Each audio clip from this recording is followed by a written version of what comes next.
Lad os prøve at tage nogle målinger af lysets brydning gennem sådan et halvcirkelformet prisme her.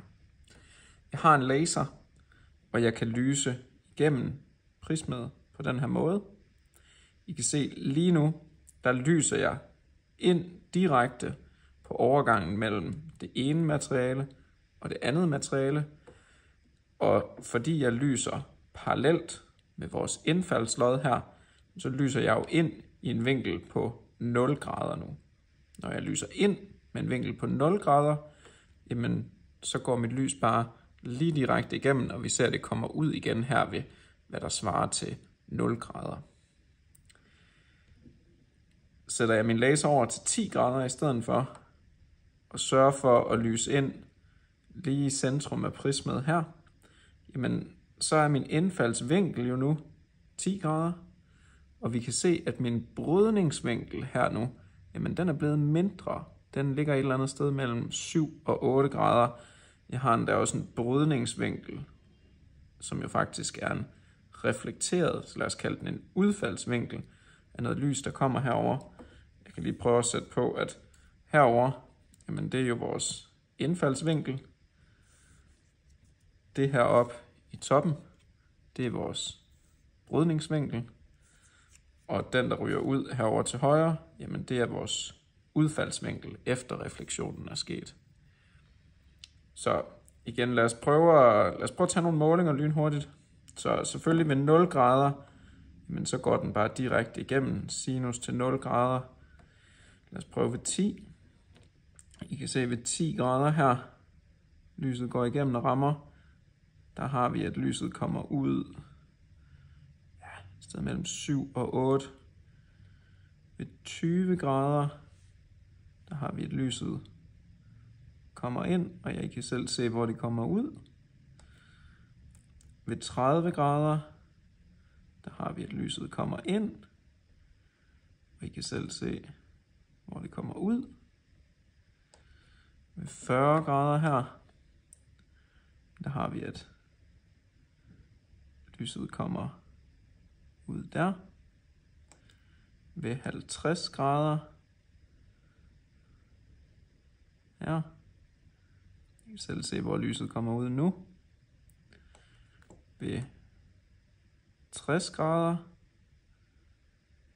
og igen, I holder øje med brydningsvinklen herover, den vinkel, der kommer ud her.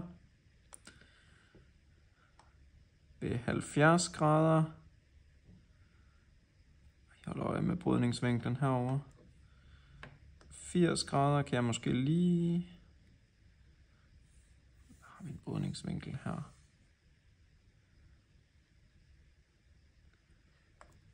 Vi kan også ændre situationen ved at vende klodsen om,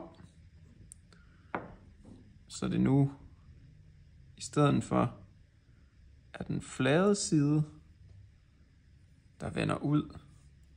Jamen, vi skal stadig bevare vores ind- og udfalds- og brydningsvinkler. Men nu sker overgangen fra materiale 1 til materiale 2 omvendt. Nu materiale 1, vores glasprisme her, og materiale 2 er nu blevet luften.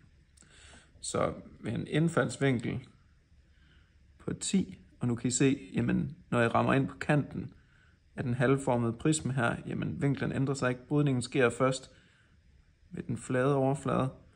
Så med en indfaldsvinkel på 10, jamen så har jeg en brydningsvinkel heroppe. Ved en indfaldsvinkel på 20, så har jeg en brydningsvinkel her. Ved en indfaldsvinkel på 30, igen har jeg en brydningsvinkel her. Det interessante er her, at når jeg gør indfaldsvinklen større og større og større, men vi ser hele tiden, at der er en brudt lysstråle, og der er en reflekteret lysstråle. Men gør jeg indfaldsvinklen tilpas stor, så på et eller andet tidspunkt der, så forsvinder det brudte lys. Og vi har lige nu kun reflekteret lys.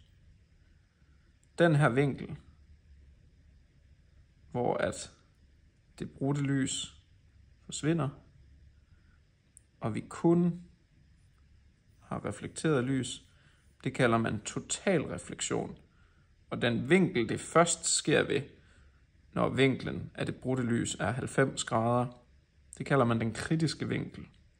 Alle situationer herefter, der taler vi om, at der sker total refleksion inde i klodsen.